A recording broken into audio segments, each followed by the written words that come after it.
church and all like that, but they didn't really know who the Gnostics were, what the Gnostic teaching was, and anything like that. The first big breakthrough was 1948 when they found the Nag Hammadi scrolls, which were in Nag Hammadi, Egypt, and lucky that any of those even survived. But they give a good insight into what Gnosticism is and what the Gnostic teachings are.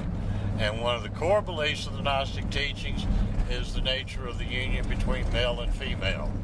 And without that, you don't get to the higher spiritual planes. There's only so far you can go as an individual, which, with my way of thinking, is the 7th level, the level of thrones. When you go to the 8th level takes union between, male and female for the most part. I'll get back on that later because there's alternative views, let's say. But my view is, and my way of going about it is, that if you achieve that 8th level is your union between male and female. The female that is your, what you call soulmate or whatever, that's where you get the greatest amount of power development. And then the next step beyond that is the 9th level, the level of the seraphim, which is where you have a sharing between 4. That's where you become part of the sacred name of the Creator, the sacred name of God. The YHVH, people try to pronounce it as Yahweh. You cannot pronounce it with your mouth. It's a statement of shared being. It's the introduction to the fact that the kingdom of heaven is a group marriage of shared consciousness. You're not in it alone. There's plenty of us. In fact, sometimes it gets a little bit crowded. So, okay. Let's talk about a few other Gnostic beliefs. So there's the idea of the creator of, or the God of this world, and then there's the idea of the creator of the universe. That they're both involved there. Well, let's look at it like a number line. You got 0 point. From 0 point, you go positive and you go negative. Easy, right? Well, think about 0 point as being the point of creation. Well, you got the point of creation going positive, which has the, it's kind of a dualistic thing, and the creation of the nature of creation going negative. Look at Zoroastrianism, for instance. That is a dualistic type thing. You got good and bad, holy and sinful, and all like that. Opposites of each other. It's kind of a false paradigm, but it gets you started. Once you realize that all the positive and negative is in you, you're the only one that can sin for yourself. Other people can sin for themselves, but I do it for me. But in learning how to figure out what is right, what is wrong, I tried to simplify it. To me, sin is just simply doing that which injures life. You do that which injures life, it separates you from life. Well, somebody told me, well, I had a chicken sandwich for dinner, and it was pretty good for me, but it wasn't too good for the chicken. Didn't that injure his life? No, you're talking about injuring the physical life. I'm talking about injuring spiritual life. You injure the spiritual nature of life, that's wrong. Are you going to die physically? Yes, you're going to die physically. Was that chicken going to die physically? Yes, it was going to die physically. In the meantime, it did a good service. It gave me a meal. So you've got to get out of looking at things from the materialistic, physical point of view. The materialistic, physical point of view will only take you so far. But on the spiritual plane, too, is a realization that everything replicates itself. You want to see what nature's like? Like I say, we all have an energy field around us. It's in the shape of a torus. Want to know what the shape of a torus is like?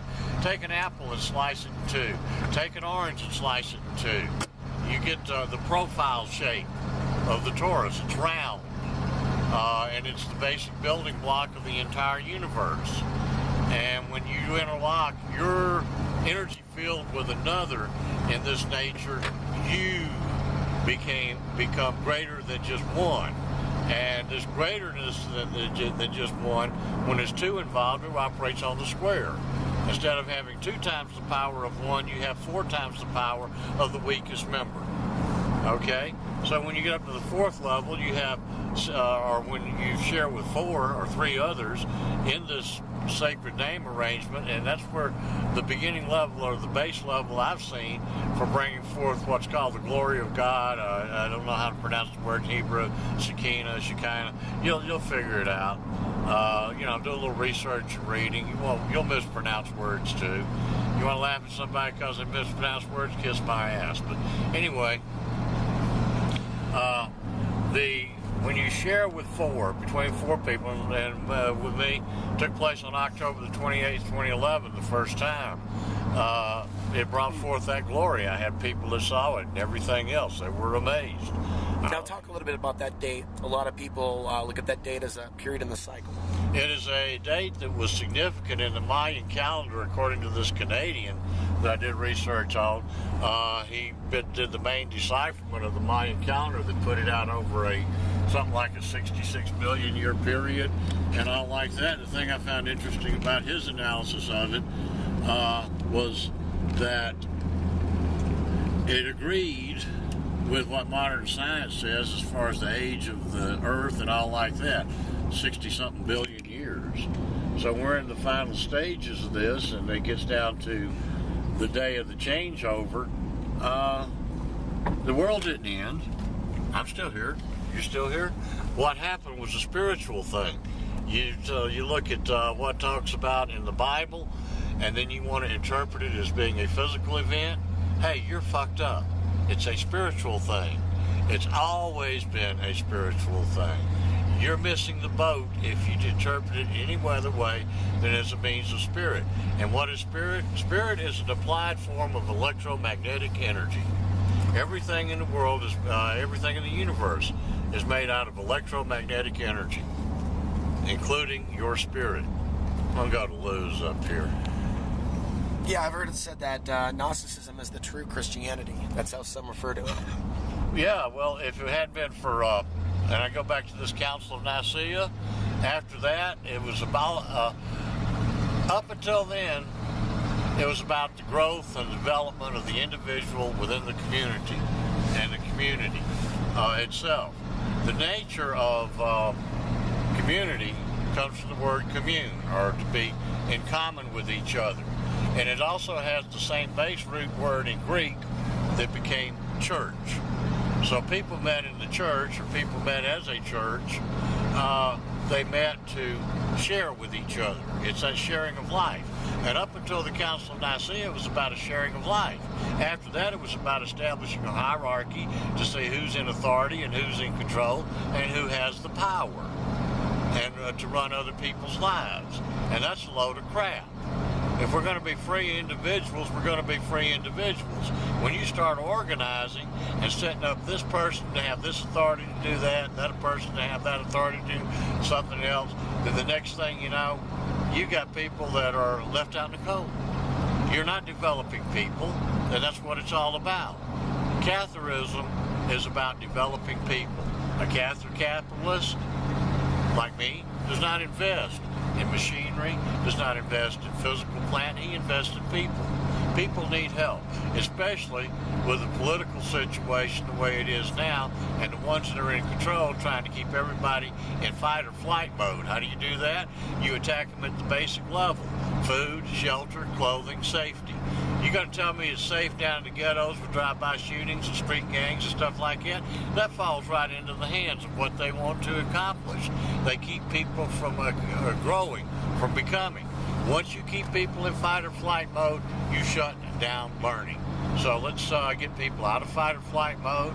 The county here is doing a thing as far as getting people into fight or flight mode by throwing them off their land.